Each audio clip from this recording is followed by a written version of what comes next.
Would you believe that this is possibly episode 285 regarding Rick Ross and 50 Cent? That every time something happens, when 50 got something going on, Rick Ross finds a way to comment? And vice versa. It ain't as if 50 Cent don't be on Rick Ross' ass either. These two have been going at it for way too long, but we gonna cover it. And you know what I need before we even get started? I need subs, I need likes, and I need hypes to move this video into the algorithm so more people can see it.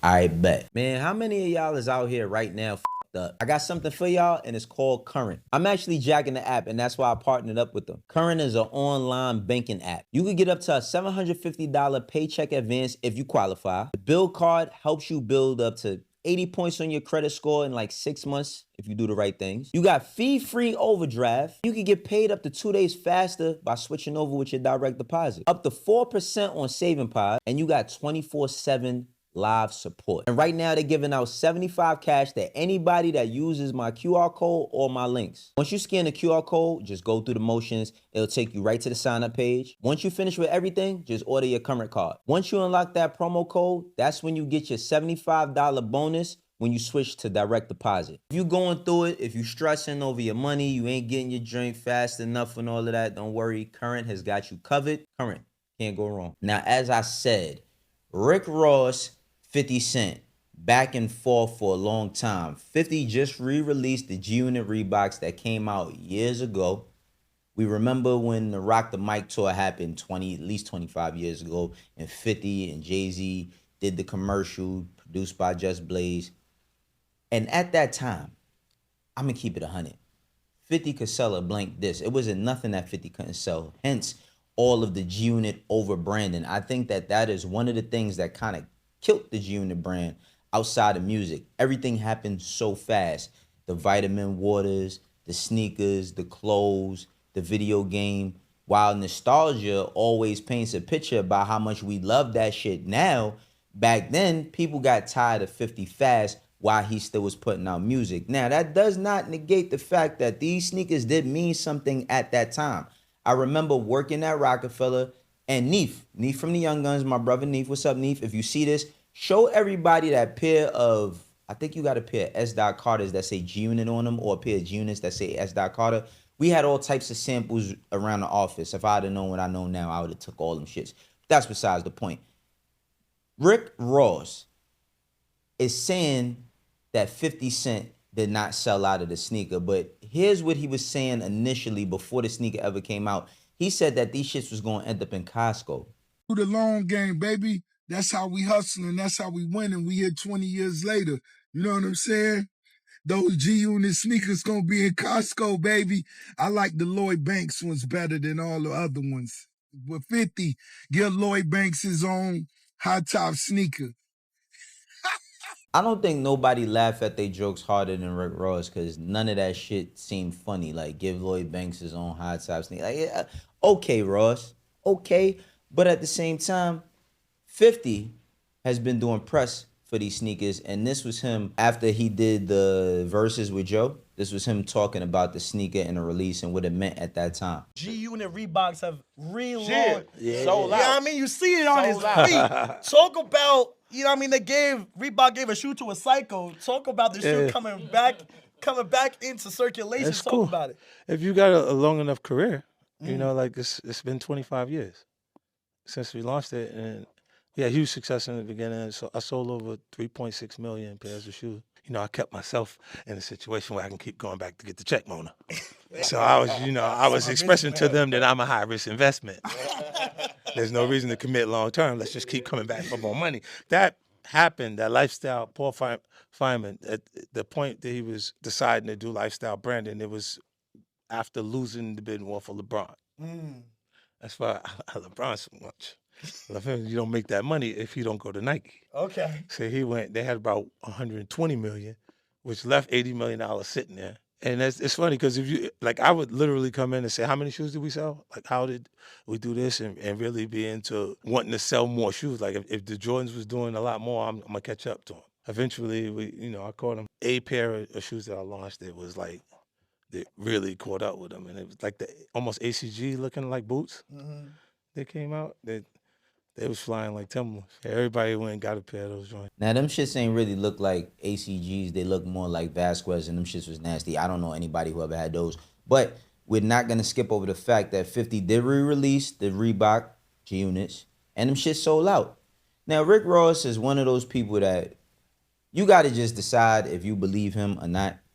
You gotta decide if you believe him. I don't know who believes Rick Ross when he be saying these things, because we can fact check and see that the actual G-Unit sneaker did sell out. Now, is there a big resale market for it? No, I don't believe that. It would be a big resale market for a Reebok Retro, specifically a G-Unit sneaker.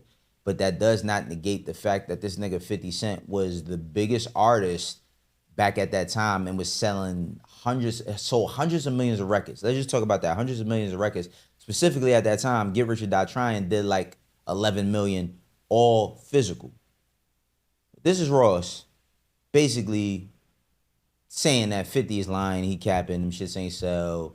He don't know nobody who bought them, and him and Reebok is just finessing. Hey, 50 Cent, why you lying telling them people you sold all them shoes? Stop lying. You filed a $100 million bankruptcy when you sold them last time. You got an endorsement deal.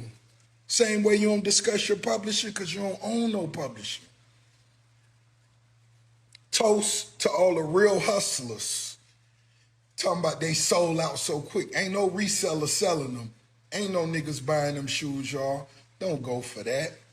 Nigga filed $100 million bankruptcy when them shits was going on.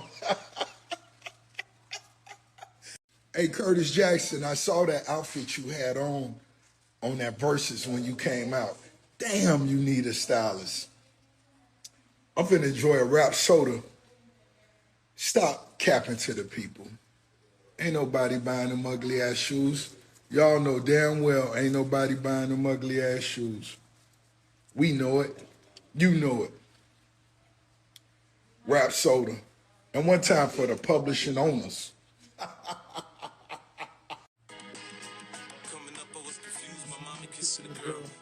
I love this right here, 50. You came out and told us your mama was a bulldog.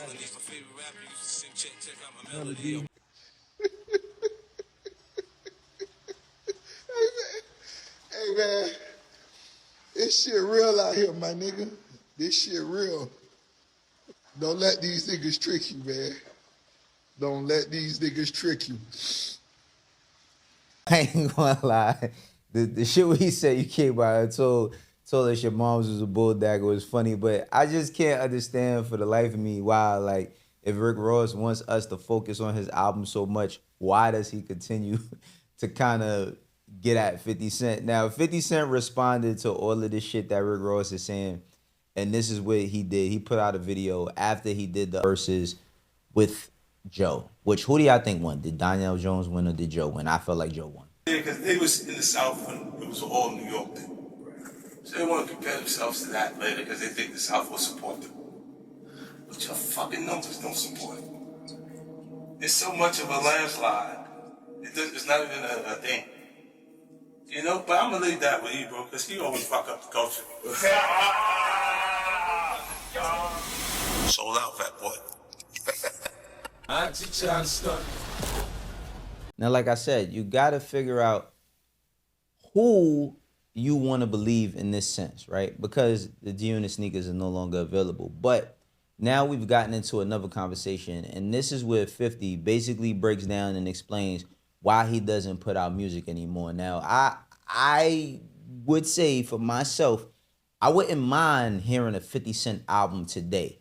But one thing about 50 is that he's always been about performance as far as sales. Now, he's not that big of a culture person because culturally you like, fuck the sales, right? But he's a businessman. And nothing wrong with being a businessman, but he kind of shuns the whole idea like, man, fuck all that. You putting out an album, that shit better sell. Never mind if it's personal to you. Only giving us music as themes and intros. Yeah, I'm not trying to be in the way. See, look, hip-hop culture is connected to youth culture. You are not supposed to be the hottest in nothing at 60. Fuck that, man. You can still do your shit. Like, you can still sing, and that's love music. It don't never... But you've never felt like you still have one more album in you. No, I still got love for music. I'm never gonna lose that. Like I'm always want to do something, and those are like entries. Look, it's me putting a little piece or tab something in there for them here. That I still do it. That I still got it. But you ain't giving us. I don't need it. I can't come. I know you bust their ass right now. About me. Put them niggas out, and I do the shit from 03 and fuck them up right now. Right, true. Right now. So Do you have Bring them. any We go international. They you don't know got what the any fuck they talking unreleased about. albums, 50? You got any albums you recorded you just don't want us to hear? Yeah, I got music out in. Nadeska, he got albums mad. worth of- Nadeska, he If got I don't look, if it doesn't sell, you keep it to your motherfucking self, right? Motherfucker tell you this was a personal album, I made this for this and that. Then why do I hear it, bitch? Yo, because sometimes you need to share that with the world. The world needs to go through that with you. We want that sometimes. No, man, you just Yo, look, you were the king of things marketing you and can put it- promotion, but sometimes put it we out want to for know. promotions for something. If you want to do it, like tie it to something and just let it go. It'll So work. in the paid in full movie, would there be records from 50 Cent in the movie? I'll do something for it. You know, 50 featuring Tyrese. and that time we gotta figure out something. Let's go. That's right. You're an actor.